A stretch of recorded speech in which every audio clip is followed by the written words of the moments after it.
tugenze municipali ey'Eshema wali omukyala yattiddwa n'omwana we. Aziikiddwa olunaku olwaleero wabula ab'enganda z'omugenzi balaze obwennyamivu eri omuko bw'atalabiseeko mu kuziika mukyala we kibalese nga bakukkuluma era bakukkulumidde ne poliisi ebatawaanyizza ennyo okubawa omubiri gw'omugenzi.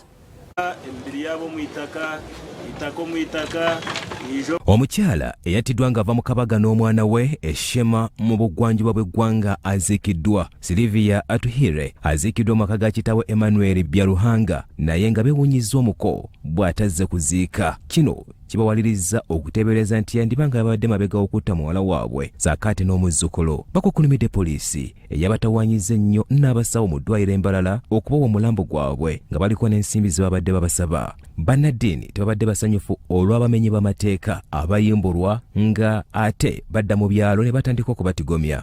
Hariho ebintu tuteraga kureeba yaba muri kubireeba nkanye omusirikale n'alinda ihanga alinda abantu n'ebintu byabo akikoresha be abasirikale bagenzi be bamuto mu koti yabo bamusharira ngo aze mu cyombe mpaka emyaka ye yona abakani mu bakwata mu kabagarura. Bagamba nti ettemu lifuuse luyimba mu disitulikiti y'Eshema naye nga tebalaba kigguka naddala mu kubanoonyerezaako. Nina amasiko mu sisitemu za gavumenti nizikora. Twine poliisi. In fact, Shema has become a spotlight. Shema, amahurre Shema, amahurre Shema, amahurre Shema. Mbona izo Shema yatkoro muri. Hone n'enki. DPC, DISO, CID, CI, RDC, government yoni. Nina amasiko ng'omuntu oyisire Silivia n'omwana we in cold blood n'akyakumanya.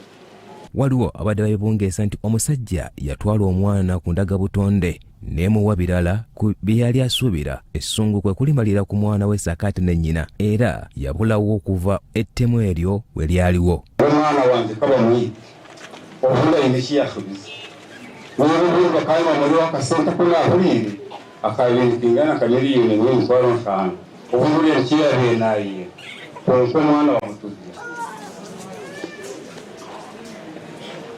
nk'okumwana wange yagamba eshara z'abantu n'amarira g'abantu obwo nimukitalira basa omuntu twakufa yesi tokabula kiwagamba n'okumwemeza ekihumuro kirungi omwita akaruga yari gye akashoma nk'abandi yaza Mbarara yatunga omurimo yatunga omushaija yashwerwa babasa abaana babiri bamwitira omwana wa kabiri nabo yafa nawe.